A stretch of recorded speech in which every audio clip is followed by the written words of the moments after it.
Please subscribe to this channel for more videos related to Catholic Christian teaching. St. Thomas Aquinas gave a precise definition of the term necessity as what cannot not be. This definition applies to both the internal and external principle of things. It can be on the ground of an inner principle, such as the existence of God, or on the ground of an external principle, such as a final or an efficient cause. The four causes are elements of an influential principle in Aristotelian thought, whereby explanations of change or movement are classified into four fundamental types of answer to the question why. Aristotle wrote that we do not have knowledge of a thing until we have grasped its why, that is to say, its cause. While there are cases in which classifying a cause is difficult, or in which causes might merge, Aristotle held that his four causes provided an analytical scheme of general applicability. Aristotle holds that there are four kinds of causes: the material cause of a change or movement, the aspect of the change or movement that is determined by the material that composes the moving or changing things. For a table, this might be wood. The formal cause of a change or movement, a change or movement caused by the arrangement, shape, or appearance of a thing, changing or moving. A form of a brick makes the clay a brick. A form of a bronze statue is made from bronze. The efficient or moving cause of a change or movement consists of things apart from the thing being changed or moved.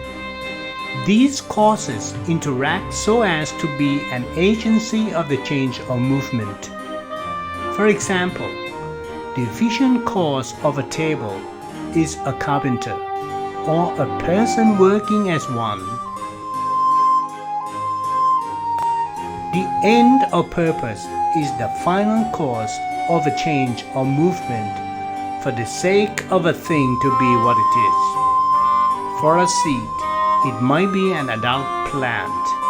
For a sailboat, it might be sailing. In the case of the sacraments, the necessity imposed by the final cause, necessitas finis, consists in this, that unless one uses a defined means, one cannot achieve a certain purpose.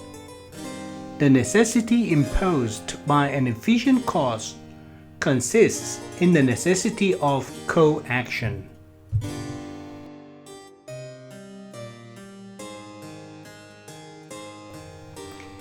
God can communicate grace even without the sacraments.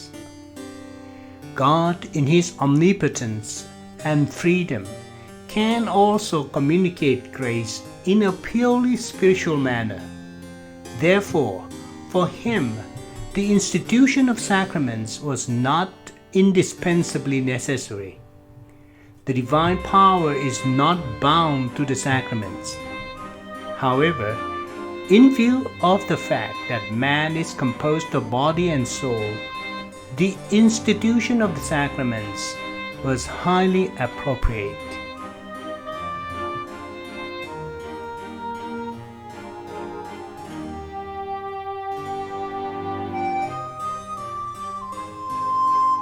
Again, the nature of the Church as a visible religious community demands visible religious signs. Certain signs and symbols by which the faithful might be distinguished.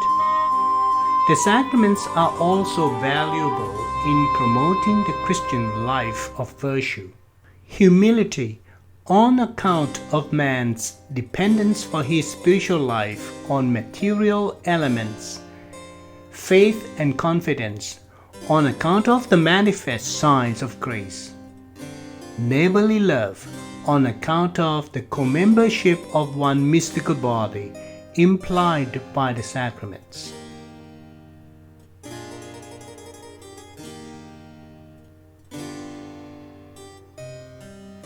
The sacraments of the New Covenant are necessary for the salvation of mankind.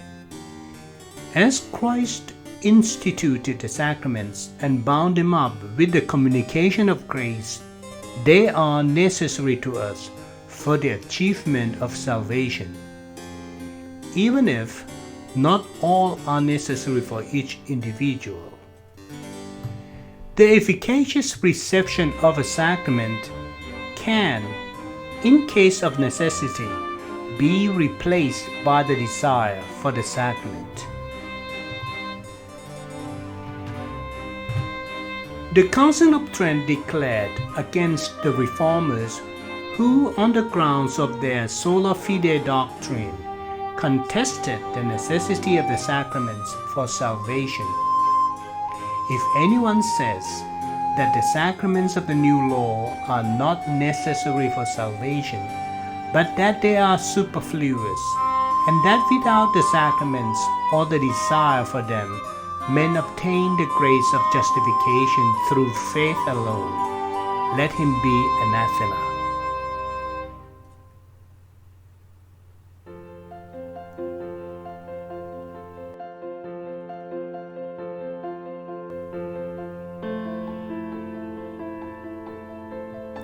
The sacraments are the means appointed by God for the attainment of eternal salvation.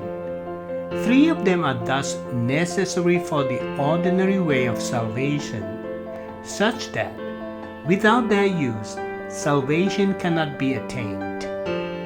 Thus, for the individual person, baptism is, in this way, necessary, and after the commission of a mortal sin, penance is equally necessary. While for the Church in general, the sacrament of holy orders is necessary. The other sacraments are necessary insofar as salvation cannot be so easily gained without them. Thus, confirmation is the completion of baptism, and extreme unction is the completion of penance, while matrimony is the basis for the preservation of the Church, and the Eucharist is the end of all sacraments.